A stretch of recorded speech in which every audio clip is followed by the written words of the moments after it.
மும்தாஜனஸ். அதாவது இப்பெல்லாம் நிறைய பேருக்கு இந்த டவுட்ஸ் இருக்கு. இன்ஃபெக்ஷன்னா என்ன டாக்டர், இன்ஃப்ளமேஷன்னா என்ன டாக்டர் நிறைய பேர் கேக்குறீங்க. ஒண்ணுமே இல்லைங்க. இன்ஃபெக்ஷன் அப்படிங்கிறது வந்து பாத்தீங்கன்னா வெளியில இருந்து, அதாவது பாக்டீரியா, ஃபங்கஸ், வைரஸ், அந்த மாதிரி பாராசைட்ஸ் இதெல்லாம் வந்து நம்ம பாடியில என்ட்ராகி மல்டிபிள் ஆகும். அதனால நம்ம பாடியில உருவாகக்கூடியதை இன்ஃபெக்ஷன் அப்படின்னு சொல்லலாம். அது எக்ஸாம்பிள் வந்து பார்த்தோம்னா காமன் கோல்டு, அது மாதிரி ஃபீவர், டைஃபாய்டு இதெல்லாம் வந்து இதுக்கு எக்ஸாம்பிள். அதாவது நம்ம பாடியில எப்ப இன்ஃபெக்ஷன் வந்து உருவாகுதோ அப்ப வந்து நம்ம பாடி அதுக்கு எதிர்வினையா செயல்படுது இல்லைங்களா? அப்ப வந்து பாத்தீங்கன்னா அதுதான் இன்ஃப்ளமேஷன் அப்படின்னு சொல்லலாம். இன்ஃப்ளமேஷன் அப்படின்னு எக்ஸாம்பிளுக்கு வந்து பார்த்தோம்னா ஆர்த்ரைட்டிஸ்ல வந்து ஜாயிண்ட் பெயின் வரும் சிலருக்கு.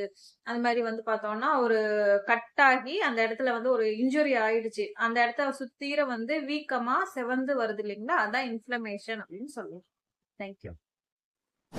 மேலும் ஹெல்த் ரிலேட்டட் வீடியோஸ்க்கு நம்ம சேனலை சப்ஸ்கிரைப் பண்ணுங்க.